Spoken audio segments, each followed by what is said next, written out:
You're on, Elder. Good evening and welcome to D2 Strong. We are going to dispel some myths tonight. We are thankful to have with us some community leaders. We're especially thankful for Representative Barbara Gervin Hawkins. We have some other community members, Renee Watson. We have Pastor Lester Gillespie. We have Bonnie Prosser. We have some young people with us, Brianna Charles, and we have Carla Joy. We're all going to be talking about the importance of voting, and we want to remember that elections are more than just a procedure. They are the embodiment of our collective will. They offer us the opportunity to express our values, our priorities, and aspirations. And free and fair elections are really important, and they're important for every one of us to participate in because it gives us the chance to shape our future and shape our communities. And so we're thankful for all that have gathered tonight, and we can get started with a brief introduction of those on the panel. We can start with Representative Gervin Hawkins. Um, you can say good evening to us first. Thank you, Elder. I really appreciate this forum and being on this call this evening. I want to thank you and Reverend Jones and D2 Strong and all the organizers. I'm Barbara Gervin Hawkins, and I'm state representative of District 120.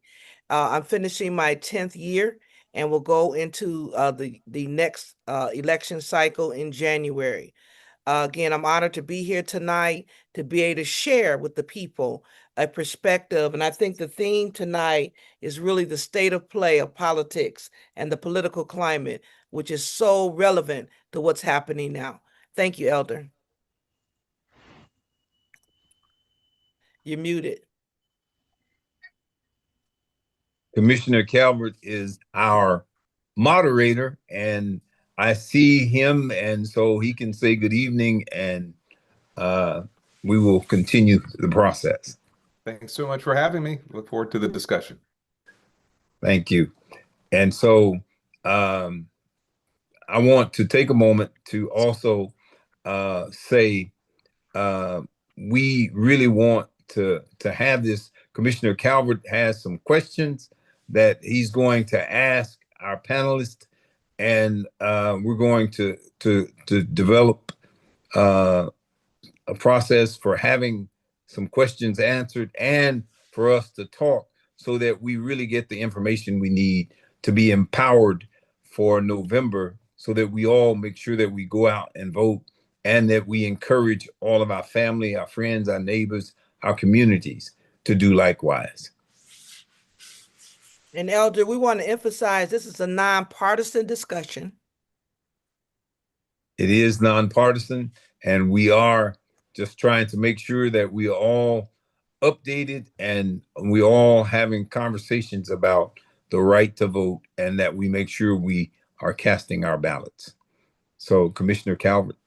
Well, thank you all for joining us. I know I came in just at the tail end of Representative Gervin Hawkins' introduction. I want to make sure that we have everyone introduced. So did we do that already, or should I go into more introductions? She's the only introduction. Okay, well, certainly want to thank you, Elder, as well as Reverend Dr. Patrick Jones, who is joining us. We're excited that Bonnie Elder is on the Zoom as well with us. Let me see who else. I just want to make sure we have our whole crew. I know we have Renee Watson, our small business director, community leader extraordinaire in the house as well. I'm just looking at Dr. Gillespie has also been part of organizing tonight's program. Let me see, make sure I don't forget anybody else. And do we have Carla Cisco? I don't see Carla. But she's here. Carla. Yes, I'm here. Okay, Carla, thank you so much for being a part of tonight's Dispelling Myths Community Hour. And of course, I think we're going to get into the high level topic is, can we work together? And I know that that is one of the big things that sometimes has been a prevailing conversation in our community. So, Barbara, let me ask you about that question. That's a big schism sometimes because of whatever issues, but how do you see that issue of can we work together? Thank you for that question, Commissioner. And I just want to say we must work together. You know, together we stand, divided we fall. The reality is this: having a divided government is not a bad thing, okay? Because we have different views. We are an environment where different perspectives, and when you have different perspectives, I think you're able to come out with the best policies. You're hearing different viewpoints, different sides of issues, and you're able to address them more holistically. So I believe we must work together. If we look at when our President Barack Obama won, he had people from all aspects of our society. And I believe that is the most healthy way to really govern, is to work together. So, great question. Anybody else want to pop in on it? They're more than welcome to. I was going to go to Renee Watson for the next one, just about younger voters. Renee Watson, in addition to being a leader in small business, she's a brilliant political mind and has done a lot to help politics in Bexar County, including me. And so I want her to talk a little bit about kind of this millennial Gen Z apathetic voter or the myth thereof. We've seen young people, whether it be Move or others, do voter registration on the east side, actually be based out of it. We've seen our Black Panther brothers and sisters, or SNCC brothers and sisters, our Divine Nine, take on a lot of voter registration. So is this a myth that young voters and generations are not going to be politically engaged? Are there issues that you see driving Gen Z voters and millennials to the polls this election cycle?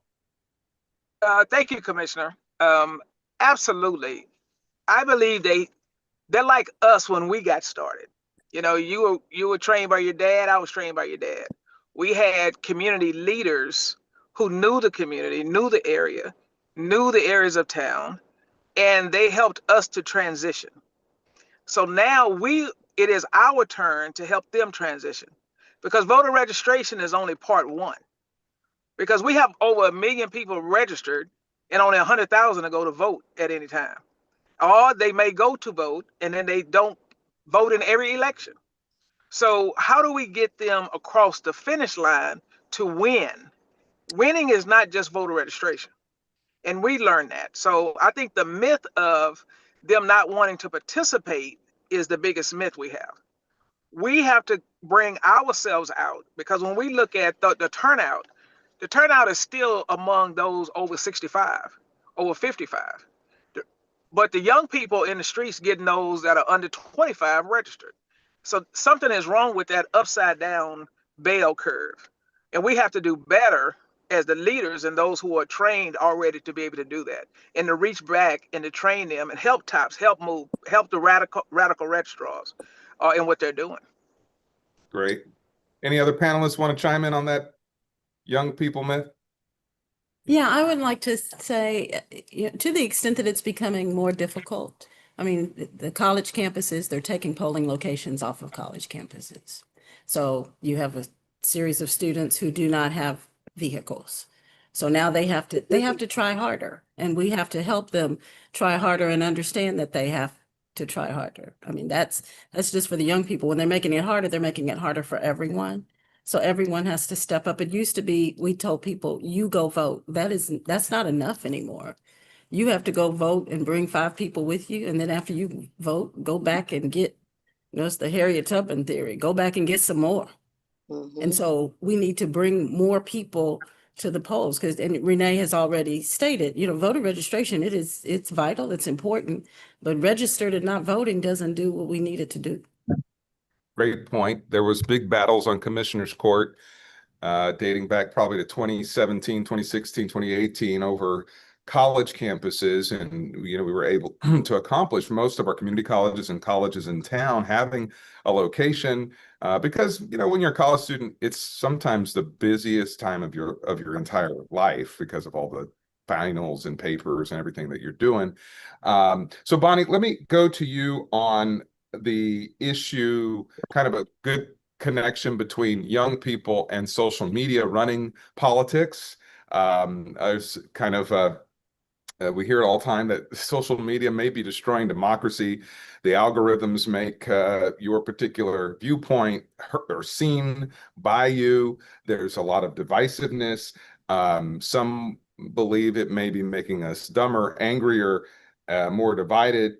And some of us can understand why that does happen, but at the same time, we are also organizing marches through social media. We are illuminating misinformation through social media, and even raising funds to bail people out when there are issues around that. So we know that the evening news, there's some stories that are never covered that do get reached by social media, whether it's a citizen on the streets pulling out their phone and just giving us an insight.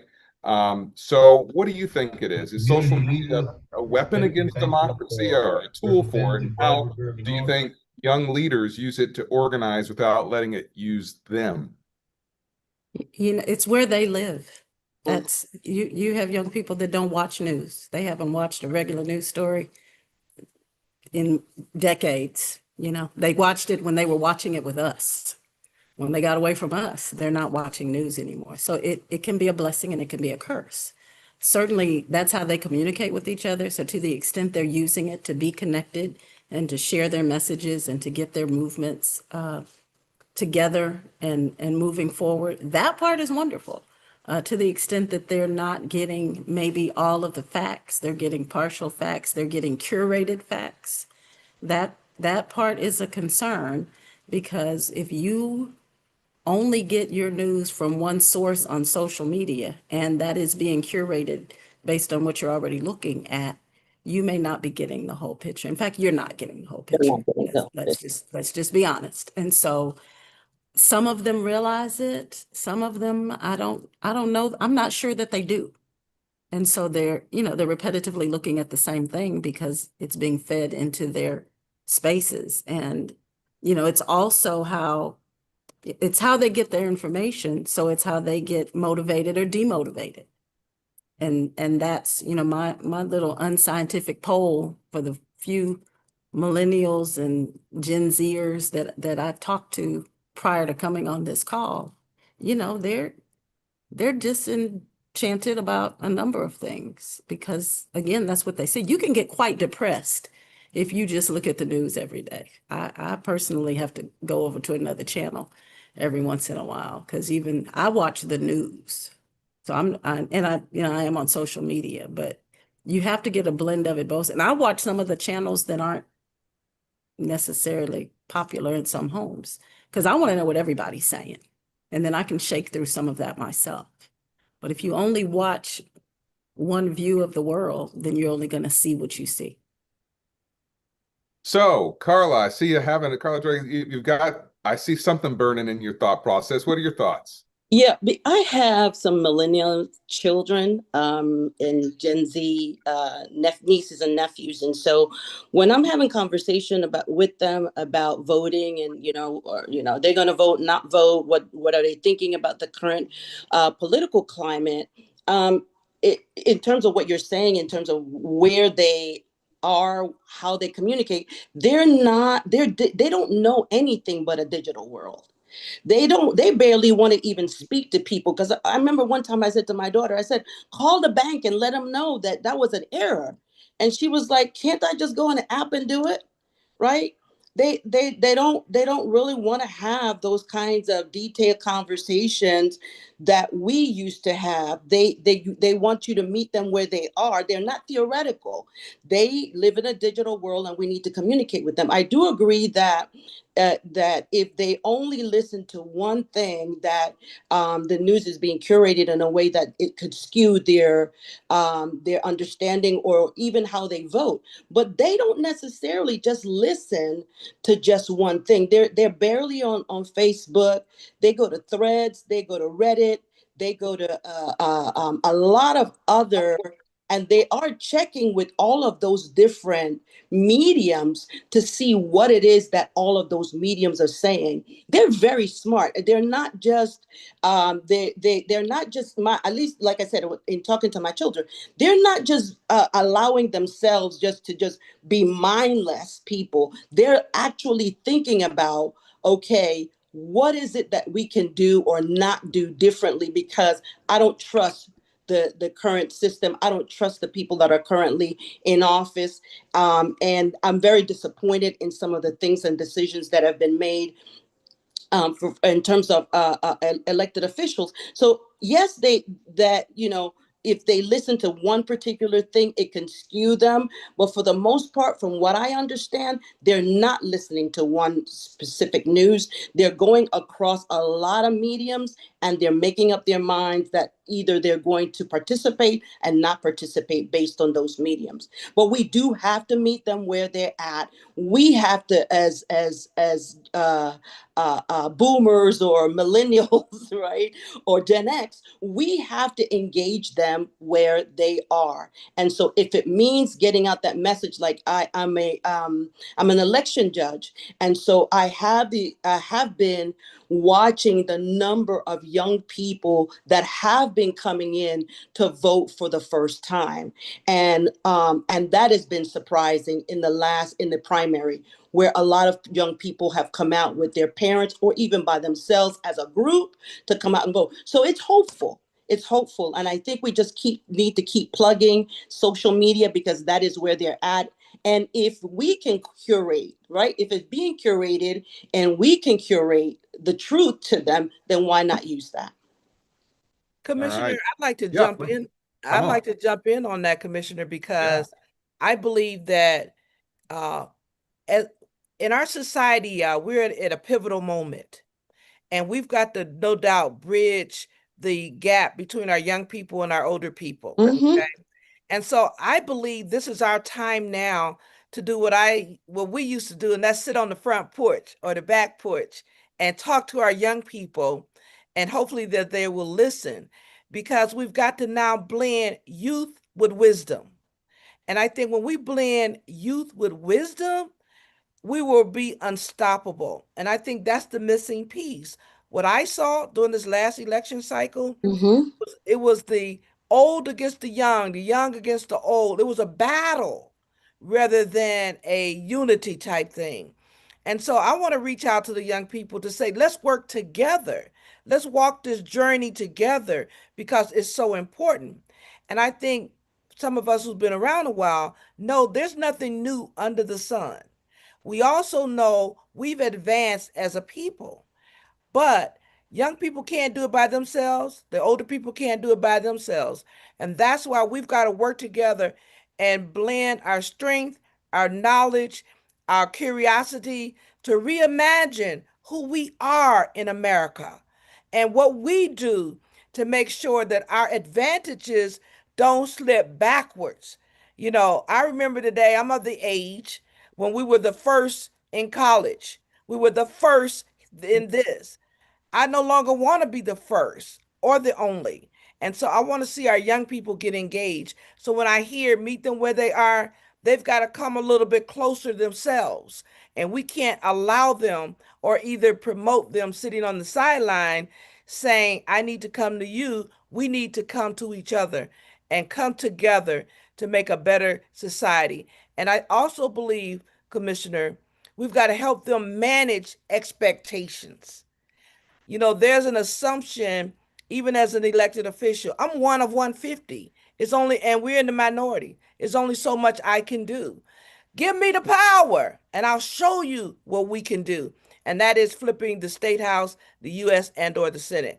So I want these conversations to continue, but I want us to leave this conversation knowing, young people, let's work together and let's be unified to build a society that will help you and your children and those that are unborn. That's what I'd like to see, Commissioner, how we work together and show our young people why that's so important.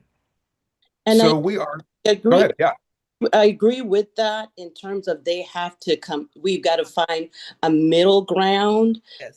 in terms of, share. We have the experience, you guys got the energy, the innovation, the technology. How do we bridge all of those things together to make us more of a powerful unit and move sort of like a line of scrimmage in football, sort of like moving that line of scrimmage together? How do we empower each other, because they do have knowledge and we can't sideline them and tell them wait your turn. We need to include them, like you said, Representative. Let's meet in the middle, yes, but let's talk their language as well, because sometimes we don't speak the same language. But Okay. one of the things, Tommy, if I could Please. jump right quick before you go to the next question, one of the things that's in the middle is that there's a lack of integrity and trust. Yeah. Mm-hmm. And young people, when they see carpetbaggers and people who just move into communities to run for elections, and they have no dedication, they don't know anything about the community, that is a red flag of trust. Where then you have old elected officials who have been serving for years, and then there's an introduction of corruption. So how do we believe in folks that just got here or folks that been here and they got in trouble? So there's a whole conversation in the middle that we used to have those conversations in our black churches. Our pastors used to have these groups. We've gotten away from that. So if we're going to go back and have accountability, authority, we have to institute that. And that's where it goes back to who's mentoring the kids. Who are the parents? How much information do the parents have that they're transferring to their children? Because if they misinformed, it becomes misinformation for generations to come. So I just wanted to add that. Great. Anybody else? Before we move on, I wanted to hear from one of the young people on here.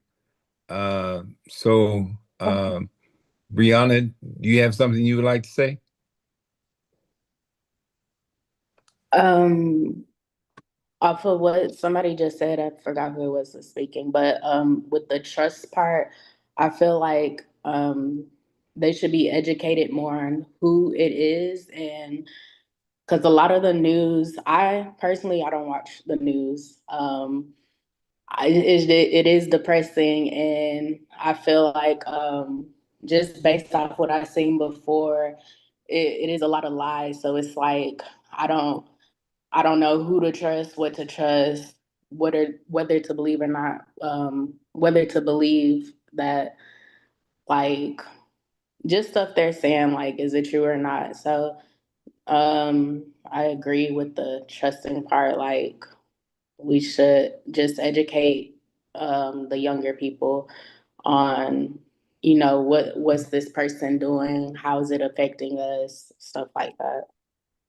Yeah, that trust is eroded by the influence of a lot of billionaires in the ownership of media. We are seeing Larry Ellison purchase TikTok and purchase CBS and Viacom, a whole bunch of networks. And he has an agenda. He is part of the Trump group. And so I think mainstream television news media is actually quite doomed because of that. They thought that the acquisition by these billionaires, whether it's a Sinclair that maybe owns 20, 30% of the TV stations, or you name it, group, we have several. People are starting to see the influence of sponsorship and agendas in a way that is really quite clear if you just look a few layers underneath the surface. So I think that those conversations between that, Renee, Barbara, everyone's been talking about have to be intergenerational conversations, re-civic education, and go black to our future, meaning we go back to that time of segregation where we had to really talk to each other because the oppression was so heavy. I mean, Andrew Young just said it's worse now than it was in the 60s.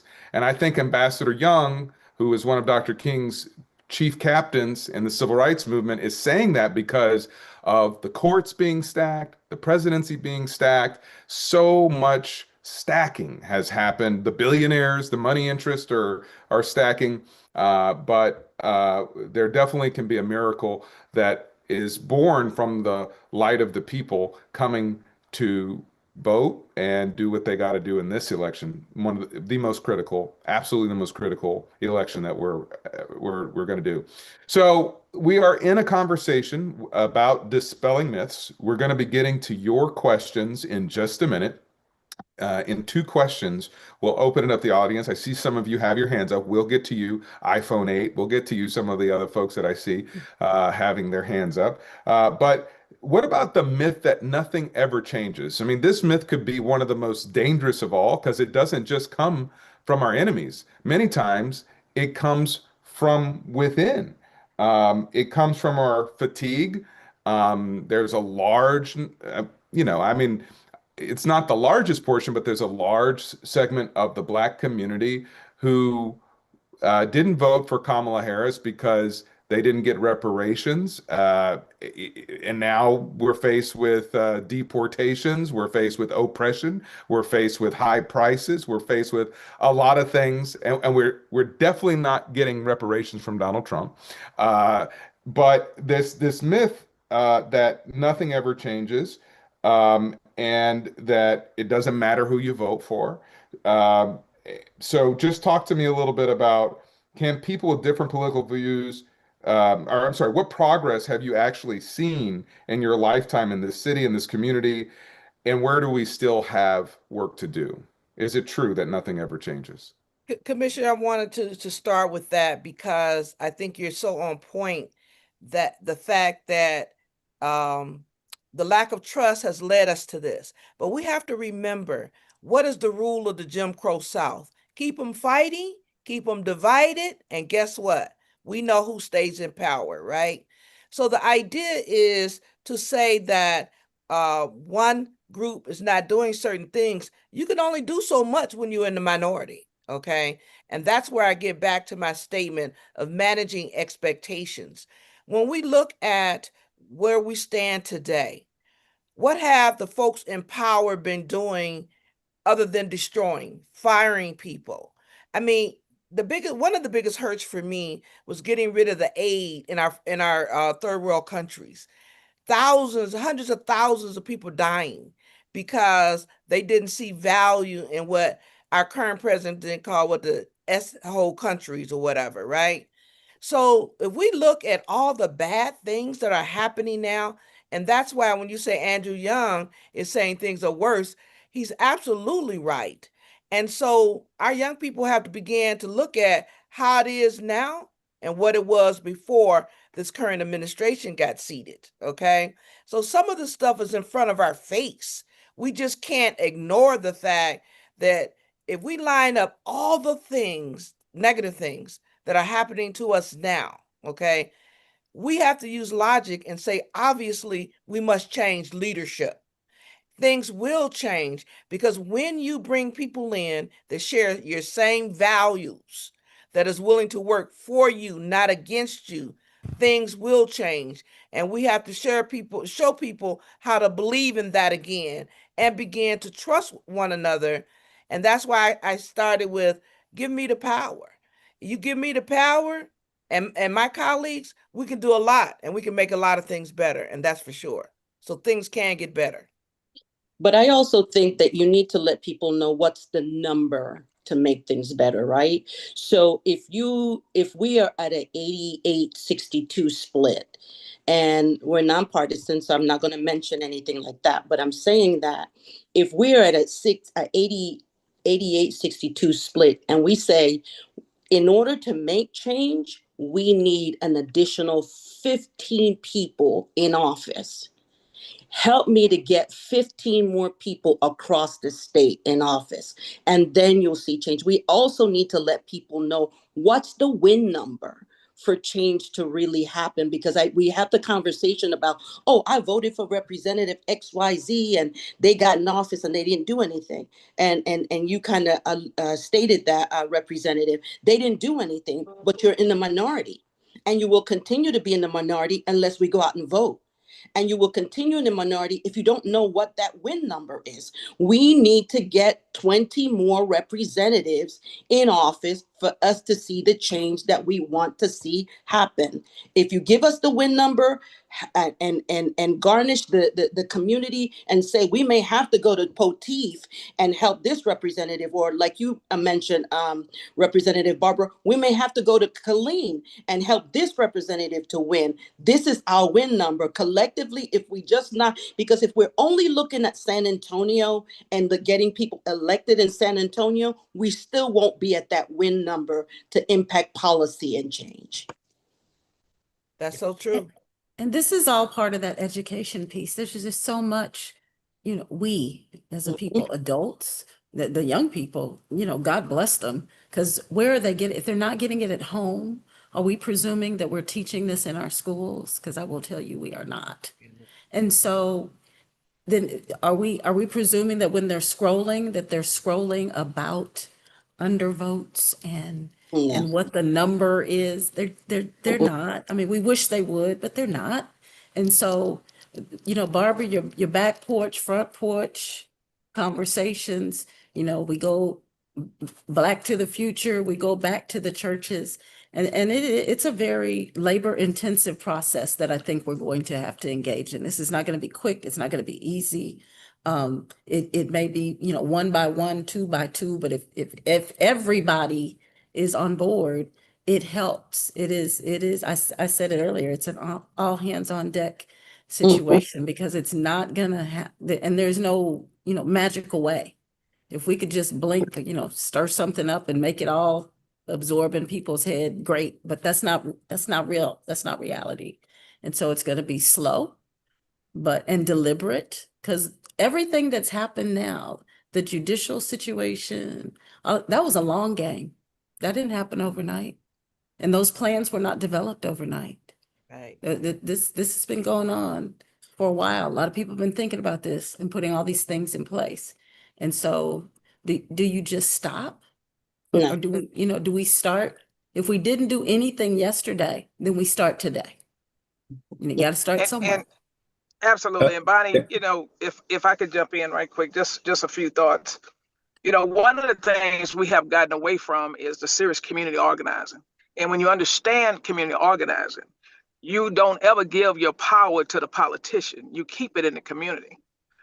And one of the things we've gotten away from probably in the last 50 years is we transfer that power and we expect the politician.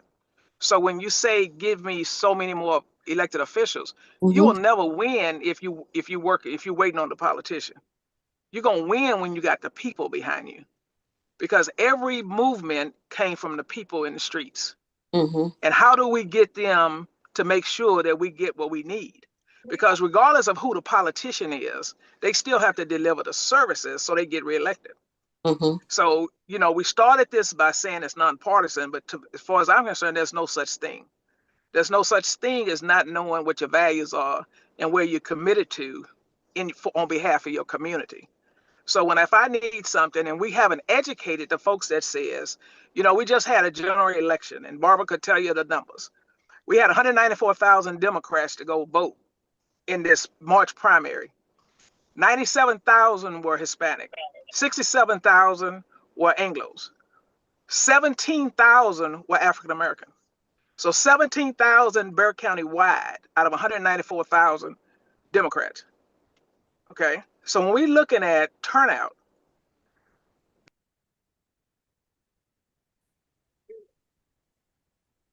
Renee, your You're audio. You went mute. You went mute. Click your mute button. We lost you for about 30 seconds. okay, so when we talk about organizing, we have to go back to the people have the power, not the politicians. And we've kind of gotten away from that. And those who get out and say we need this politician, that, no, we need the people to demand the services from those politicians, because that's the only way you're going to change anything. And we and just like Andy Young and Dr. King and everybody, if you study social justice and economic justice, this is what we got to do. And Commissioner Calvert is leading that effort at the county level. Yeah. So let's really think about what we're talking about. I will never advocate where we focus on the politicians. We need to focus on the people. Well, Yeah, and to your I point, would say, yeah, let me and just I make was one point. saying, Let me just make one point. To mhm, Renee's point, that is part of the DSA success. The Democratic Socialists of America are actually organizing. They're actually going on the doors. They're actually holding meetings. They're doing education of politics and what's going on. They're talking about their policies in small groups, and they're influencing a lot of young people. And there is a void in the Democratic Party. And some of you know, I felt we needed to organize around the federal prison being put in the 410. And a lot of people were looking back at me to lead. I said, no, no, no, no, no, no. I'm convening the first meeting, but this is a people's movement. Everybody needs to lead in the community. We were rotating chairs because, and then, some people were like, well, we need to be doing more.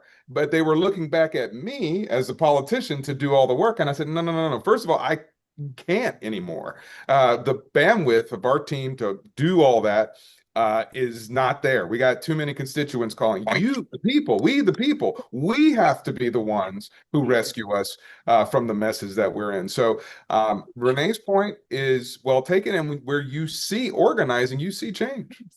yeah, and but I'm saying that it starts with the vote. Didn't mean it ended with the vote, right?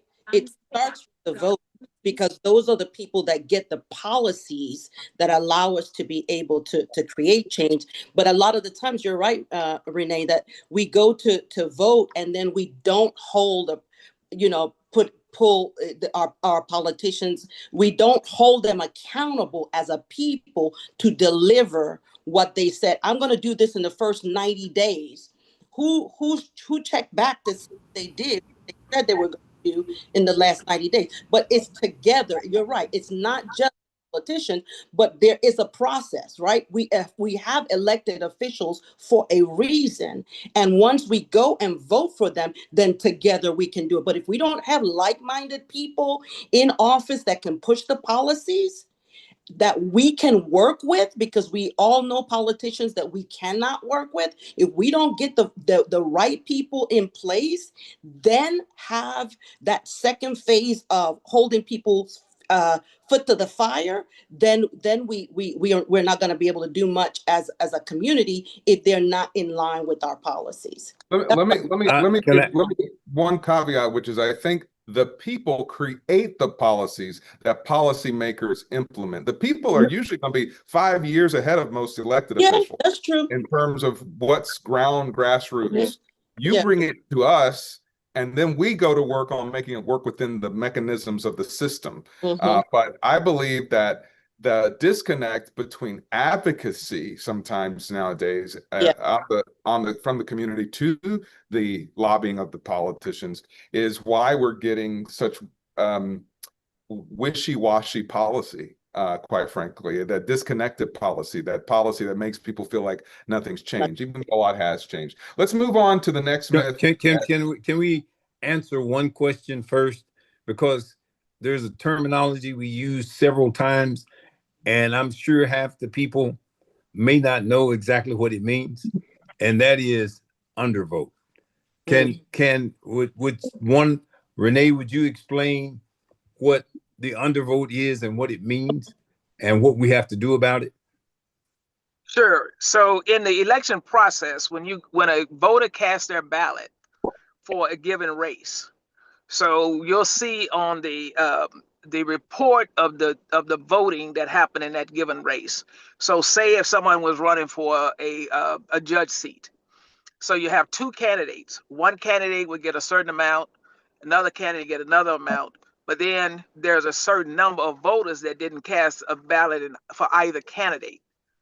So say if candidate one had 30,000 votes, candidate two had 20, but there may be an undervote of 40,000 people that were in the ballot booth looking at that ballot machine, but decided not to vote in that race. So this past March primary, we had numerous races between 40 to 60,000 people did not cast a ballot, but they were in the ballot box out of the 194,000 people. So some races had a margin of 5 to 10,000 votes. Then you look at the undervotes, it's 40,000 people didn't even cast a ballot in that race.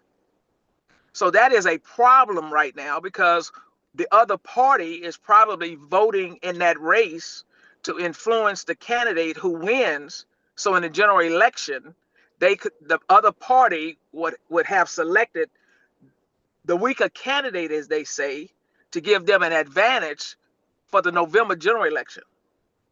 So it's a very scary thing right now. We're looking at all of these undervotes with this crossover election, especially in Texas. So we don't talk about that. We talk about voter registration, we Mhm. talk about turnout, but we don't talk about that undervote. And you can go tonight, go to the county elections website, pull out the March primary race. And it'll come up on your computer. You can look at every race from the governor to the Senate to state representatives, and you can see all of the candidates. And at the bottom of each race, it says how many undervotes was in that race. So now what we're doing, those of us who do numbers, we're looking at where did those votes come from? Who are those voters?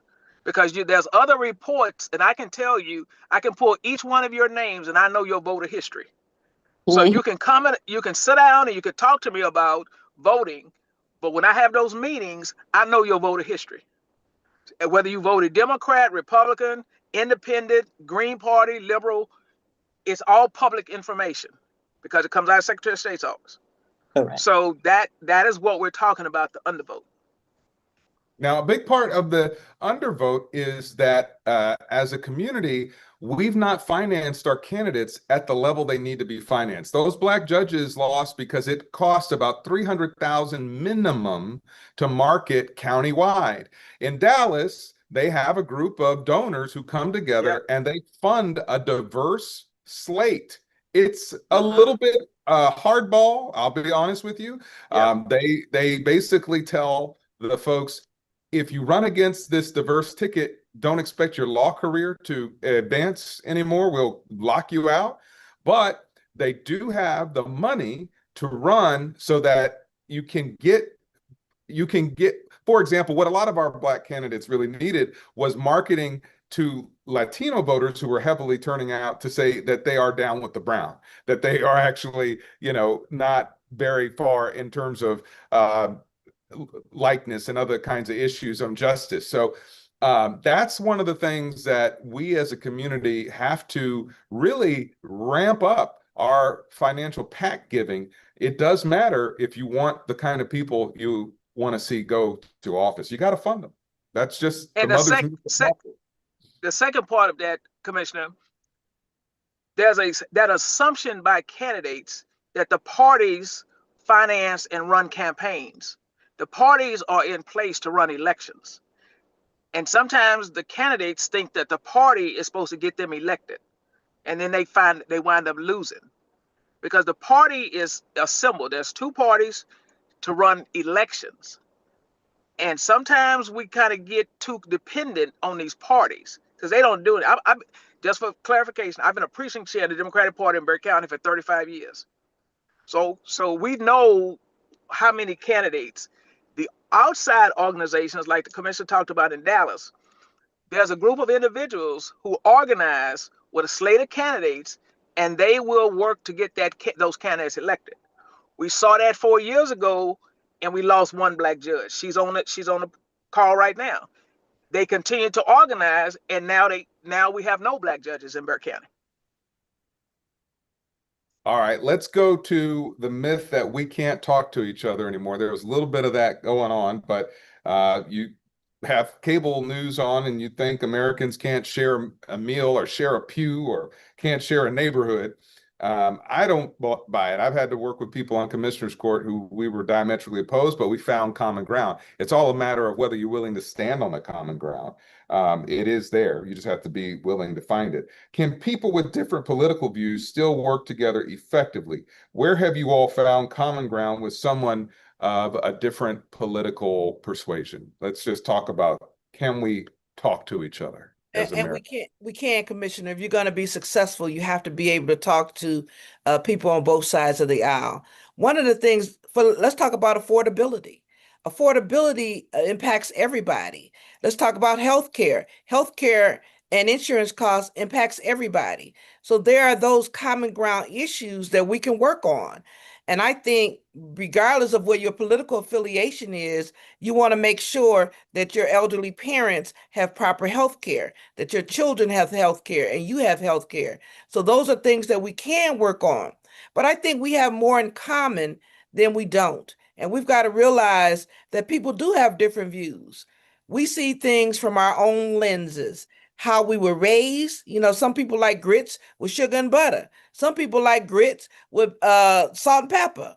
Okay. And so we can't say either way is bad. It's preference, it's understanding, it's exposure, it's experience. So I believe we must work together and we can work together and we find those issues that we don't agree with, but we don't demean each other. We accept the fact you see it different than I. Okay, next topic. Let's talk about those things we agree on. So I do believe we can and we should work together. We just have to respect the fact that there is different views. Let's stop looking at winners and losers and let's look at the fact that we all bring something to the table. And I think that's important. And I would add to that the conversation, because I listen to understand, not listen to respond. Because sometimes you can listen to that other person and you didn't even hear what they had to say. You're going to automatically respond for what your position is. So the art of listening will help the conversation. And I think not a lot of people do that. Even families at dinners, at Christmas, Thanksgiving, you're sitting there, you're breaking bread. And as soon as a certain conversation comes up, everybody get mad at each other because you only want to respond with your position. Sometimes when you listen to people, you might have the same position, but they're bringing it to you in a different faction or in a different way or from a different neighborhood or from a different side of town. But you're really saying the same thing. We want basic services. We want the best for our people in our community. So the art of listening, I think we need to be doing more of, not just talking to people, but listening. That's why you have two ears and just one mouth, right? So we're going to be listening to a lot of the questions that are in the chat box. There's 18, I think, coming up in just a minute. But let's break this last myth down. The myth that one person or my one vote doesn't matter. That is one of the biggest things that we have heard over the generations, or that one person can't make a difference. I think that every movement in history has started with one person getting together with someone else who refused to believe that one person couldn't make a difference. So for the person sitting on the Zoom tonight who wants to shape what happens over the next few years, what is the one concrete thing they can do starting tomorrow morning for our panelists? Does anybody want to address that? I will if you don't. Bonnie, Carla? I said it earlier, is that we have to start, and we've said it in different ways. We have to start talking to each other. We have to start bringing each other to the table. We have to start communicating. We have to, when we talk about voting, that whole, we say, have a voting plan. Yes, have a voting plan. Have yours, have your cousins, have your neighbors. We can't do it alone. And it won't work if we do it alone. And so we have to start communicating, gathering, collaborating, and listening. We're not, Renee has said this. We're not listening it's a lost art. We're just not doing it. Some of us aren't doing it at all, and many of us aren't doing it as well. Some of us are doing a really good job, and for those, we applaud you. Barbara, I'm a butter and sugar girl, just for the record, on the Me grits. too. Me too. I was gonna Yeah, vote. yeah, me too. I vote for the Yeah. butter sugar. Yeah. Just Me put it too. out there. Yeah. But that is one thing, and it seems like a small thing. And yes, people say, well, my one vote doesn't matter. What I tell people when they say that, it certainly doesn't matter if you don't vote. I mean, with not voting is a decision. You're letting somebody else make a decision for you because you're sitting on the sidelines. And you can't win as a team if you're sitting on the sideline. Everybody has to play. Everybody has to play, and I think the Knicks did that with the Spurs, right? Everybody thought the Spurs was going to win. You're in the fourth quarter, right? Guess what? That one point, that one move changed the game. And Mhm. I think that's what people got to realize. is that if you're on the floor and you're ready to be in the game, you got to understand it ain't over till it's over. And so your one vote counts. And just think if many people say my one vote don't count, then we've got a lot of people sitting out. Some races have won by one vote, two votes, five votes, and that's a fact. Mhm. So your vote, every vote counts. And I think what's so important, Commissioner, particularly as we bridge the gap with our young people, is this. If people are willing to cheat, kill, put dogs on you, water hose on you to Deport prevent, you. yes, okay, so you can't vote, that must your vote must be pretty powerful. And so we just got to look at some things that are the facts. And when we look at now, we want to eliminate what mail-in ballots, okay, Mhm. getting there. You want to eliminate or decrease polls so people have to stand in lines. So if people can't see that, I'm not going to say you blind, okay, because I don't want any negativity here. What I want to say is let's get real and let's look at what the voter suppression initiatives are. If your vote didn't count, you can believe there wouldn't be any voter suppression. And that's so true because the Mayor Kirby won by 5 votes. Just 5 additional people came out and vote, and she won by 5 votes. So every vote does count because collectively it's going to make a difference. Maybe you think that your one doesn't, but when we add all of our votes together collectively, it makes a difference. And that's the whole point, that we're doing this together. That's why we're going to get your vote alone may not change everything, but that's why you go get 5 more people, and you go get 5 more people, and you be like the 12 disciples. You go and you just keep making disciples, and you get 5 more people, so that every one of our votes together collectively does count. All of our voices need to be heard. You got to think of your vote as of your voice. And what would happen if you suddenly couldn't speak? So we've got a couple of directions backing up our panelists. This is from Gordon Benjamin. He said a significant part of our strategy needs to be based upon finding more voters. In the 2024 general election, some 89 million voters didn't vote, which contributed to our present political quagmire. And I think that's the point we're talking about in getting more people. The people should not be, this is from Judge Grace Uzumba, the people should not abdicate their responsibility for their government. The people are the ones who vote for and elect the politicians. And so, yeah, that's a mirror in our face. We are a reflection of who we put forward. So, we got to look at the mirror sometimes and figure out what's going on. We Commissioner, have, yeah, please. there was one on the iPhone 8 that had something they wanted to ask. Okay, let's get Uh, an iPhone 8. iPhone 8 on you. Identify yourself. Identify yourself and turn your camera on.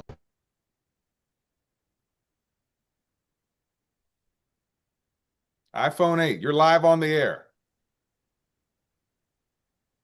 They're gone. Well, we lost a voter. That's why you got to get them while they're fresh. Yeah, the iPhone 8 is gone.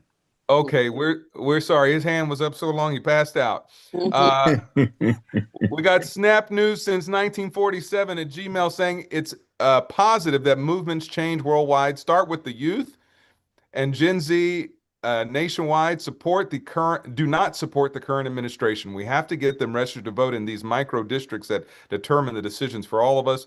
They voted this administration out in one election. They didn't show up at the last election. That's a combination of not showing up to vote and not being registered to vote. The majority of Gen Zs do not support what's going on in this country today. We have to go get them. Well, actually, a lot of Gen Zers voted for Trump, but there's been a 55-point swing back towards the other side. So that is now a matter of us getting them, like you said, mobilized to the polls and having them realize that their graduate school and college loans have been cut by the administration. That is a big hurdle for a lot of folks who will not be able to afford it. And that ladder of opportunity is being pulled up because there's too many minorities who are getting higher education degrees. So they're trying to pull those qualifications from under us. Kevin Smith. I'm sorry, what was that? Kevin Smith had his hand up. Kevin, you got the floor.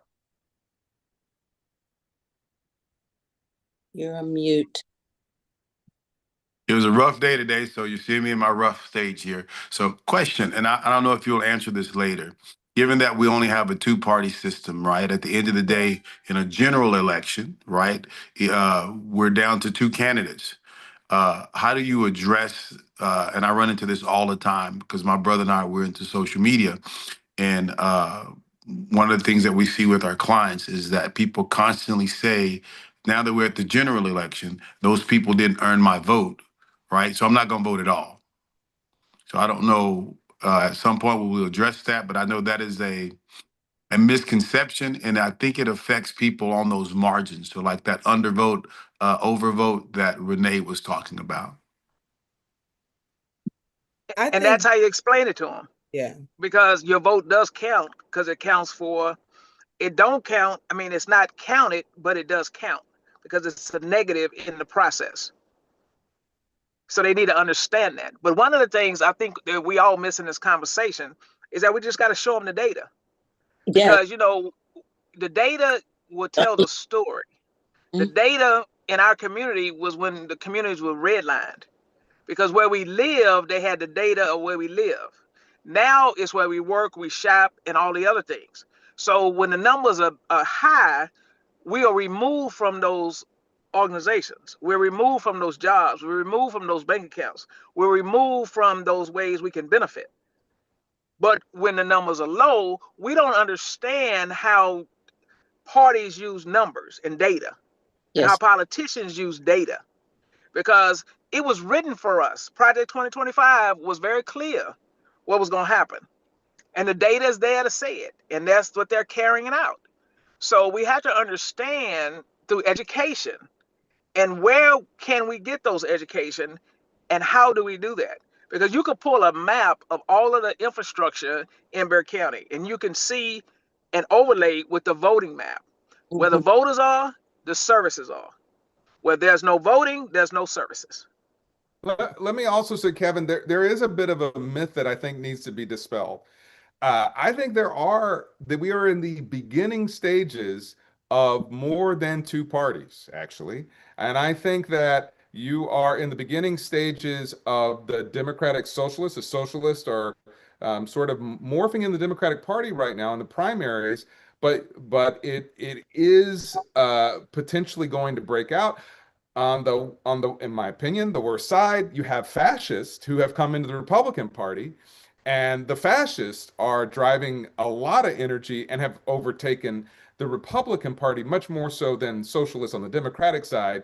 And they may end up having their own schism where moderate Republicans break away from the Trump fascist dictatorship group because they become really too toxic as the manifestations of their control over people and oppressing of people become so problematic politically. Okay, let's go to One last thing, Tom, and just a statement. Renee, I would like to circle back around with you because what I do and the data set that you have and you know where it's located, I see a lot of synergy there. And just in terms of what my brother and I do in terms of social media and designing impact. So I would like to circle back around with you later and on those locations of those data sets and thinking of some creative ways to that's promote great. that. See there how when we talk to each other. Ida Brown, unmute yourself. We want to have Snap News since 1947 say their piece. Go, you're on mute. Now you're on. Go ahead. How you doing? Can you hear me? Yes. Okay.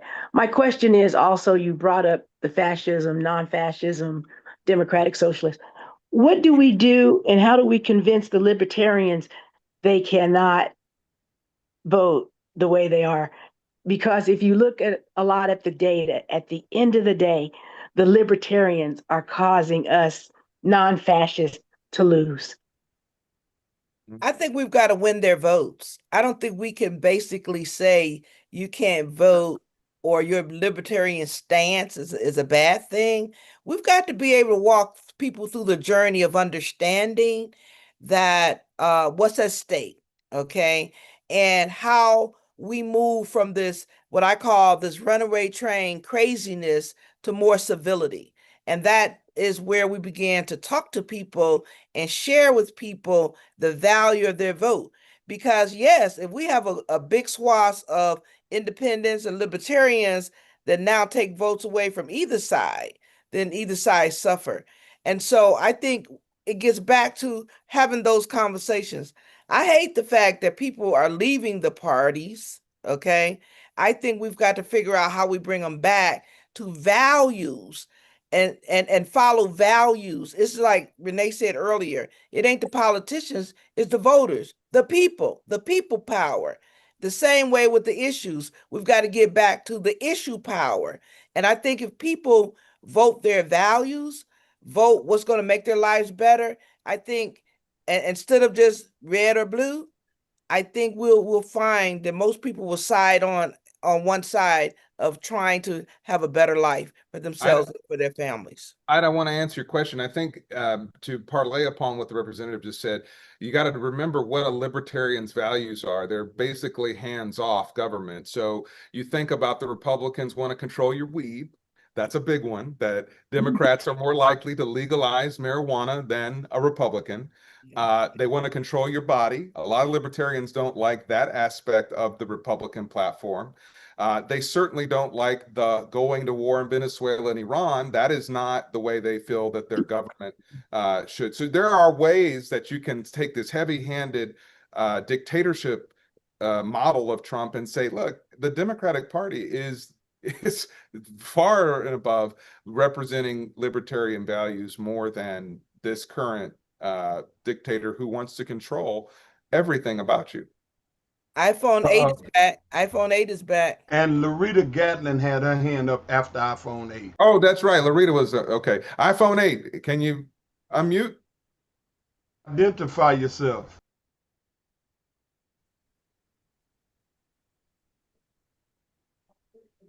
Okay, iPhone 8 going Change of once. heart. iPhone 8 Okay. going twice.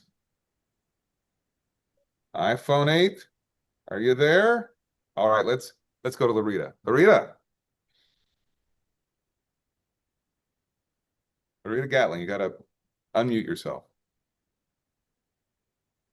iPhone 8 is back again.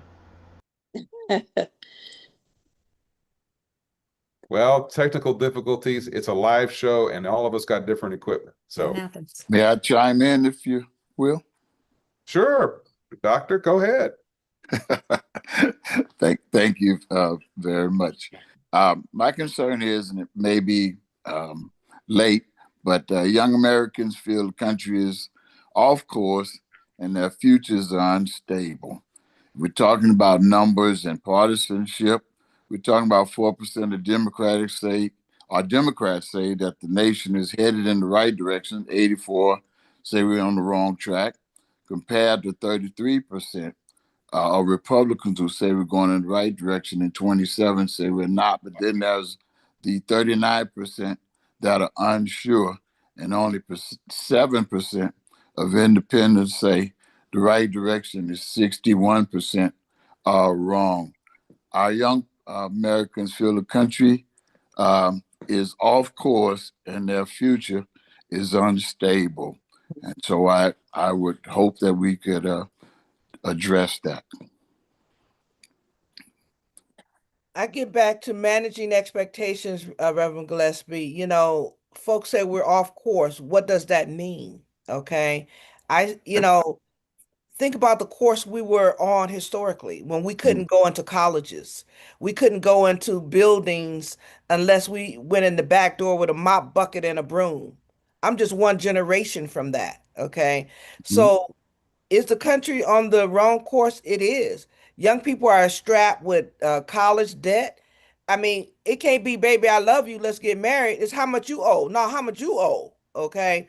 We starting off on in debt before we even can buy a house. So we are on the wrong direction. But what we need is our young people to help us get on course, not wait, because the Calvary ain't coming. We are the Calvary. And so, and the young people can help us be even a stronger Calvary. So, as they say, what ain't, I would say to them, what is, and what is it that you want, and what are you willing to do to turn this trajectory around? And that's through your voting, and stop saying my one vote don't count. That's through understanding the issue so you can know what happens. Our folks have to understand, if the person that has your same values don't have the voting power, it ain't much they can do. It's not much they can do. And so even when we broke quorum this last legislative session, it was to bring attention to America. When we came back, they fined us each $8,200 and some change. They took our chairmanships away. They treated us like really bad. Stole our bills, wouldn't let our bills pass. They took them and put their names on them. So when you're not in power, in the majority, this is what they do. So my thing for our young people is, they're right, we're in the wrong direction, but we can't get on track without them, and we need their help to vote on people to share your values, not just vote, but vote on, and that takes studying people, looking at their voting pattern, and educating yourself. And we've got to put time in to do that. So let me just say, Pastor Gillespie, there's a couple of issues that rise to the top in polling data for young voters. Gun violence and gun safety is obviously amongst the top issues because, I mean, let's face it, they're traumatized just going to school, worrying about, is there going to be a shooting today? So we need to be able to speak to the fact that we are going to do A, B, and C on gun safety and gun violence. They're also very concerned about the environment, and they have right to be concerned. Jacques Cousteau said that by 2040, human beings would be living like rats, scouring for food and resources. These data centers taking the power and the water and draining us of our resources. I feel like we're an interplanetary I feel like the Republicans should be renamed the reptilians because they don't seem like they're human beings going to stay around here. It seems like we're under alien attack around here. It doesn't even make sense if you're a human being. So they have very real survival concerns. Let's not even get into the job market, the high cost, the debt, the housing costs, etc. And that is why they're leaning towards socialism, because there is a real strong response, and it's a lack, to some degree, of hope that the Democratic Party's policies have not been a solver of the problems, even though there have been a ton of Democratic policies that have done good. So, but you know, it's also an opportunity for Democrats to revise and retool and reshape their policies, because some of our policies have gotten stale and old, and it's time, you know, to get with the Project 2025 antidote and strengthen our policies. And it's really about results. Yes, how do we get results? Yes. May I also add quickly, and thank you, Representative Hawkins and Commissioner Coward. Social trust is unraveling. It's something that I'm getting from my youngsters as well. Many young Americans avoid political conversations. They fear judgment for sharing their views and doubt that people with opposing perspectives want what's best for the country. So I'm just offering that for anyone to, maybe Renee, you want to touch on that or something. Yeah, and we talked about that earlier because I didn't get a chance to speak earlier, so that's why I'm just saying, because we got to teach them the art of listening. So it's just like a bully, right? So if a person you're not listening to, you're just responding, and then you don't even hear what the person said, then eventually you got to figure out how to develop coalitions and how to develop partnerships and the art of compromise. Because if young people learn that through their civic engagement, it will help them even in their career and in their future, in their families. Because that's where we miss out, is the art of compromise and learning those skills, because those are basic survival skills. And we don't get that. To me, the kids are not getting that at home because the parents are the generation that they didn't get it. So we've lost out in generation after generation after generation because we learned that it was called discipline. You know, now it's called reward of a game or some electronic if you do what I say. No, that ain't how we grew up, Pastor. You know, you didn't have an option. You just did what your parents and your grandparents said. Now it's an option. We get negotiated with. People negotiate with their kids. It's a whole different ball game out here now. Yeah, it used to be because I said so. in the Yeah, discussion. that's right. That's the Or either I Coliseum. That's just the looked at Coliseum you. You Park ain't had to answer. say nothing. You ain't Yeah. got to say Look at nothing. them. You just You give me just that look look. at them. Yeah. You know that look. That Look. look. But I would like to make one more point as it relates to the young people, because some of our Gen Zers and millennials, when they is it getting better or how bad things were, they don't really, they didn't have a touchstone necessarily to what bad was. I have a picture of a poll tax on my cell phone that we found when we went through my parents' belongings.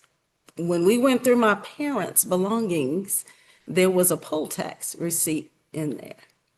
They don't really know about that. Maybe they were told. I had one in my hand. In our community, there was a gentleman that paid the poll taxes for people to allow them to vote. We know who he was. I knew him, and I'm not that old, y'all. I'm not. I say it out loud. So Well, Bonnie, the fact of the matter is, we can say today that the new poll tax that President Trump is proposing is in the SAVE Act, because what he's saying is that you're basically going to have to pay, what is it, 170, $120 for a passport or Yes. other birth certificate document. That will be your tax. And Mhm. as if you aren't up to your ears in affordability already, you're going to have to pay, even though you're a citizen of the United States. Mhm. how many of us don't have or know 5 people that do not have a passport? Mm-hmm. I mean, that's not. And by the way, the passport system right now is backlogged. So even if you were going to try to get one, they have rigged that office at the State Department and at whatever department it is, where it is not moving passports. So, but one of the reasons that the Republicans don't want it is because they know that rural Alabama, rural Kentucky, all these other states, they ain't got no passports either. And they'll have to drive 3 hours to get one. Yeah. Yeah. It's a lot. It's But it's a poll layered. tax. I think It's a that modern day poll tax. It is. You're right. And just add, and I think to add to Dr. Gillespie is I know on my part is self education, understanding, because I know the things that we've been cut off from is history, right? And our own history, right? So I always say, I always announce this. I know it's a nonpartisan place, but I always say I'm black first. And what I mean by that is not that I'm black first at the exclusion of other people, but I'm black first in that everywhere I go, I represent my people, and that involves us making coalitions with people because we know how that's done, and we as a race of people have a historical have a historical history of that, have a history of making coalitions, of finding where we have alignment with others, right? Public schools or that's because of black people in Georgia after civil rights, right? Public hospitals, that's because of black people, right? Of black people of that time finding common interests and building coalitions with non-blacks to make changes, right? So one of the things, and this isn't a self-promotion, one of the things that we have is we have a client that does a lot of little mini educational vignettes, right? And I found the word for that, Commissioner Calvert, when you told me case studies, right? So we have a lot of case studies showing that when Black people organize and we represent our people, all people in America benefit. You can know the track record on that, right? Birthright Yeah. citizenship. Black people and our allies promoted that, right? So understanding that history and those small things as part of self-education, and also educating others about that and giving some context to everything is and I don't know, and we do vignettes and we promote them with the client and send them out, right? There's a whole lot of other stuff that we do that we want to plan on doing with D2 Strong around that. So but I think it starts with education, right? And realizing our connection to history, our connection to America, right? So I always remind these people. We have a client that we argue with a lot. I probably have to fire him. He's always talking about original Americans, right? And he's only here. He's a third generation American. I can trace my personal ancestry. 7, 8 generations in America, right? So on that part there. But anyway, it's self-education, and as we try to educate others and give things context, like where we at relative to where we've been, and how do we represent our people as we go. We're representing our people not at the exclusion of others, but understanding what our values are and what are the communities that we represent, and how do we build coalitions with others. We've got other Well, hands up. There's some hands up. I hate to be the party pooper, but we're already 15 minutes past our time. But it's too good to stop. Yeah. So I'm just stating that we are on overtime, and I'm not opposed to going overtime, but we need to know that we said one thing, but I'm okay with us We'll do continuing the conversation. one last question. I see Samsung SMA66, I believe. You got to unmute yourself. I can't see. There you go.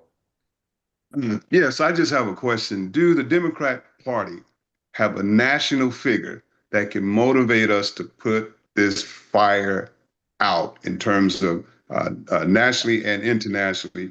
Because everything is ablaze, it's burning. Do we have someone, not at the last minute, but do we have someone that is charismatic that can bring all that has been forementioned together to motivate us to put this fire out?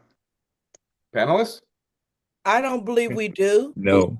And guess what? I don't believe we really need one. We've got to get away from the one leader. The Dr. King deal was appropriate at that time. We're at a new time right now where Us. people who are in leadership roles have to pick up the mantle. It has to be everybody who has followers now have to be engaged in this fight. And so we're looking for that leader that don't exist anymore. Okay. So what we've got to do is realize that we've got to work with our local leadership, and then our national leadership. We've got to work collectively with them. So, folks thought maybe Jasmine Crockett was that person, right? But again, some people like her audacity and some didn't. Kamala Harris, some people liked her and some didn't. What we've got to do is realize the people, like the commissioner said earlier, and Renee said, it's the people power that works. And so wherever you are and you have followers, you've got to own the fact that you've got to lead those followers to helping them understand the value of the work we need to do. Even like them destroying our history or taking it away, we've got to become the storytellers. Okay. If they're taking our education away, we have to be the educators. And so we can no longer look for that one leader, because guess what they did to our leaders? They killed them. Mm-hmm. It's So hard to kill a group and it's easier to kill the individual. I'm sorry. Go ahead, Commissioner. I was just going to say, I do think we have some leaders who can lead. I think that Barack Obama is coming back on the field. I think he is going to be very potent. I think Governor Newsom is one of the best debaters of understanding the other side, as well as Pete Buttigieg is one of the best debaters that is on the field. Stacey Abrams understands what time it is and can lead us. John Ossoff, Reverend Warnock, who I campaigned for in Georgia, they are among our top talent. And give me a tutor, I'll be ready to sign up and shoot a couple threes. Right, So, but Commissioner, remember the question was, who is that one leader that can galvanize? You just named a litany of people. Sure. So is there the one leader? No. Okay. But is there a group of folks? Yes. Yes. So with that, let me just say we thank everyone for the robust conversation. Here's the great thing about tonight. There's a lot of people on this Zoom tonight. And if everybody gets their disciples of 12, because we got to go beyond the 5, we got to go beyond the 10, we got to go through the cushion. We got to make it too big to rig. Because, and this is the message that needs to go out. This simple. I looked up while we were in this conversation, how much does a passport cost? It costs $165, y'all. So we need to go out and spread the word. Trump wants you to pay $165 to vote. You better vote in this election. You better vote Democratic. You gotta.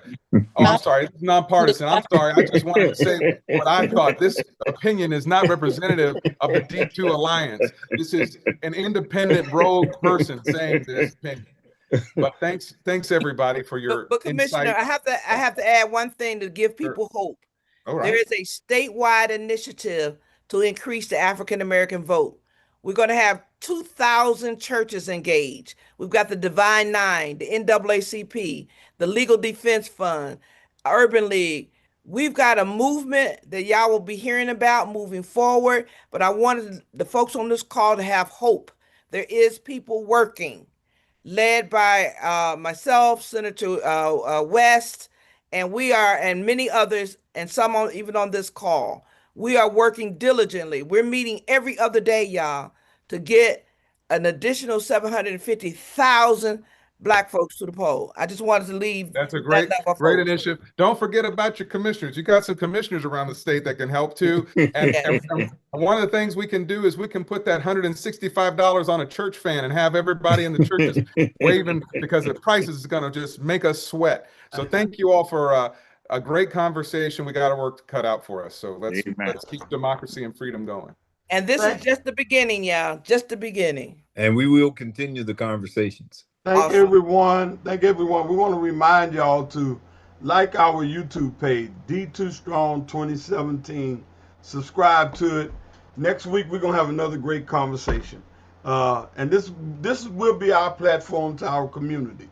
So it's not about us, it's about the community. If some of you have topics that you want to address, put it in the chat, email us, and we're open to dealing with whatever needs to be dealt with and bringing in the right people to do so. So thank every one of you for doing it. Let's give our panel a big applause. Elder, back in your hands as we close. So we want to say thank everyone for coming, and we will close with a prayer. So let's pray. God, thank you for this evening. We thank you for the will to continue to educate and empower our people. We pray that you continue to bless us to have the right conversations so that we are learning more about what we need to do and how to do it. And we go forth together. We pray that you unite us in our cause so that we walk together, we work together, and we fulfill what we need to fulfill together. This is our prayer in Jesus' name. Amen. Amen. Good night, y'all. Thank y'all. Good night, everybody. Amen. Good night, everybody.